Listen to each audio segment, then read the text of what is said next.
ঝোলটা ফুটতে শুরু করেছে। এই পর্যায়ে ভেজে রাখা বেগুনটা এখানে দিয়ে দিচ্ছি, যে বড়িগুলো ভেজে রেখেছিলাম সেগুলো দিয়ে দিচ্ছি এখানে। শুধু আলু দিয়ে যদি ঝোলটা করেন তাতে এক ধরনের স্বাদ, বেগুন দিলে আরেক ধরনের স্বাদ হয়। আলু ও বেগুন দুটো যেহেতু একসাথে মিক্স করেছি আমি, স্বাদটা আরেকটু অন্য ধরনের হবে। তো ভেজে রাখা মাছটা এখানে দিয়ে দিচ্ছি আমি আস্তে আস্তে।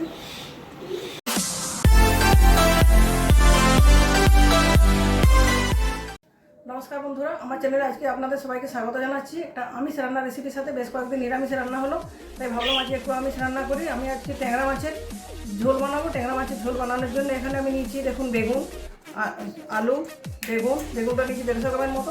দুটো বড়ো সাইজের আলু চিচি করে কেটে নিয়েছি। মশলা হিসেবে নিয়েছি ধনে, এখানে জিরে বা আদা, পেঁয়াজ, রসুন কোনো কিছু ব্যবহার করছি না। এখানে নিয়েছি বড়ি, একটা বড়ো সাইজের টমেটো কুচিয়ে নিয়েছি, আর নিয়েছি 4টে কাঁচা লঙ্কা চেরা। 300 গ্রামের মতো ট্যাংরা মাছ আছে।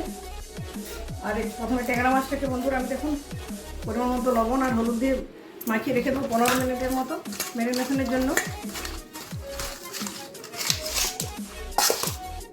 আর এই যেখানে আলুটাতে আমি লবণ হলুদ দুটোই মাখাচ্ছি, আর বেগুনটাতে শুধু হলুদ মাখাবো। বেগুনটা আগে থেকে যদি লবণ দিয়ে মাখিয়ে রাখা হয় তাহলে বেগুনটা কালো হয়ে যায়।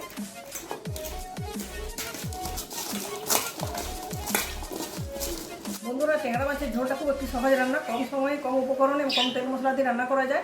এর অভিজ্ঞতা হিসেবে ব্যবহার করা হয়। এই রান্নাটাকে আমার ঠাকুমার কাছ থেকে শিখেছি। ঠাকুমা যে পদ্ধতিতে রান্না করতেন সেই পদ্ধতিতে আমি রান্নাটা করছি। রান্নাটা দেখবেন দেখতে যেমন সুন্দর লাগবে, খেতেও সুন্দর লাগবে, আবার বানানোটা খুব সহজ। তো যতক্ষণ মাছটা ম্যারিনেশন হচ্ছে তখন সেই সময়ের মধ্যে আলু, বেগুন আর এই বড়িগুলো ভেজে নিই। এগুলো ভাজার জন্য আগে থেকে কড়াই বসিয়ে দিচ্ছি। কড়াইতে দিচ্ছি সরষের তেলটা গরম হয়ে গেছে। চলুন গরম তেলে এগুলো পরপর ভেজে নিই। দেখুন বন্ধুরা, রান্নার জন্য তেলটা আগে থেকে বসিয়ে দিয়েছিলাম। তেলটা গরম হয়ে গেছে। গরম সরষের তেলে প্রথমে বড়িটা ভেজে নিচ্ছি। বড়িটা লাল লাল করে ভেজে তেল থেকে তুলে নেব। তারপরে এই তেলে বেগুন আলু পরপর ভেজে নেব। দেখুন বন্ধুরা, বড়িটা ভাজা হয়ে গেছে। ভেজা বড়িটা তেল থেকে তুলে নিচ্ছি। প্রথমে হলুদ মাখিয়ে রাখা বেগুনটা খুব ভালো মতো লাল লাল করে ভেজে নেব।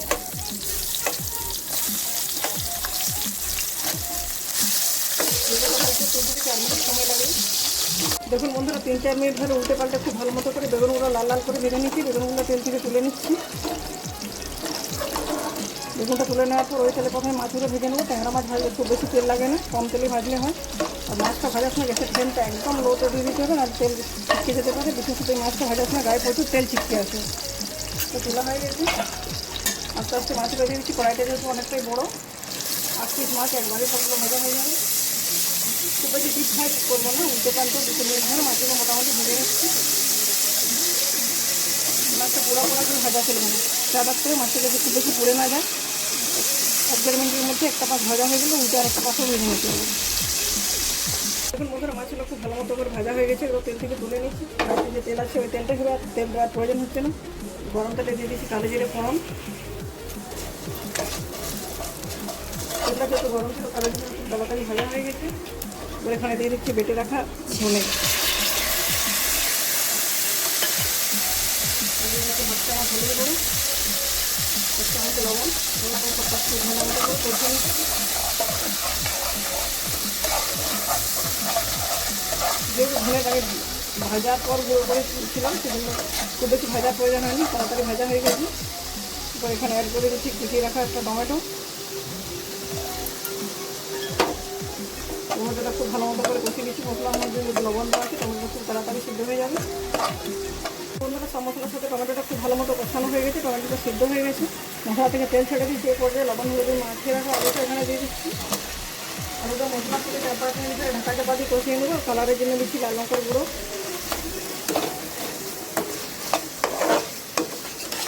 এরপর একবার ঢাকা দিয়ে এবার খুলে নাড়াচাড়া করে 5 মিনিটের মতো আলুটা কষিয়ে নিচ্ছি। সেই সময়ের মধ্যে আলুটা মোটামুটি সিদ্ধ হয়ে আসবে। তার আগে দিয়ে দিচ্ছি যে বাটিটাতে মশলা করেছিলাম সেই বাটিটা ধুয়ে কিছুটা জল রেখেছিলাম, সেই জল। ফিরে আসছি 5 মিনিট পর। দেখুন বন্ধুরা, ফিরে এলাম 5 মিনিট পর। 5 মিনিট সময়ের মধ্যে দেখুন আমার গ্রেভিটাও ঘন হয়ে এসেছে, আলুটাও সিদ্ধ হয়েছে, মশলাটাও তেল ছেড়ে দিয়েছি। ঘন বানাবো, এতটা ঘন রাখবো না, যেন কিছুটা জল অ্যাড করছি। ফুটিয়ে রাখা গরম জল ছিল, জলটা ঢেলে দিচ্ছি। গ্রেভিটা যখন ফুটে উঠবে ঝোলটা ভালো মতো, সেই সময় এখানে ভেজে রাখা বেগুন আর বড়িগুলো দিয়ে দেবো। ঝোলটা ফুটে উঠুক, সেই সময় পর্যন্ত অপেক্ষা করছি। ঝোলটা ফুটতে শুরু করেছে। এই পর্যায়ে ভেজে রাখা বেগুনটা এখানে দিয়ে দিচ্ছি, যে বড়িগুলো ভেজে রেখেছিলাম সেগুলো দিয়ে দিচ্ছি এখানে। শুধু আলু দিয়ে যদি ঝোলটা করেন তাতে এক ধরনের স্বাদ, বেগুন দিলে আরেক ধরনের স্বাদ হয়। আলু বেগুন দুটো যেহেতু একসাথে মিক্স করেছি আমি, স্বাদটা আরেকটু অন্য ধরনের হবে। তো ভিতরে এরকম মাছটা এখানে দিয়ে দিচ্ছি আমি আস্তে আস্তে। ওদিকে ছড়িয়ে দিচ্ছি ধনে পাতা কুচি। ধনে পাতা দেওয়ার পর গ্যাসের ফ্লেমটা অফ করে 5 মিনিট স্ট্যান্ডিং পজিশনে রেখে দিচ্ছি, তারপর এটা সার্ভ করবো। গরম গরম ভাতের সাথে খেতে বন্ধুরা দুর্দান্ত লাগবে।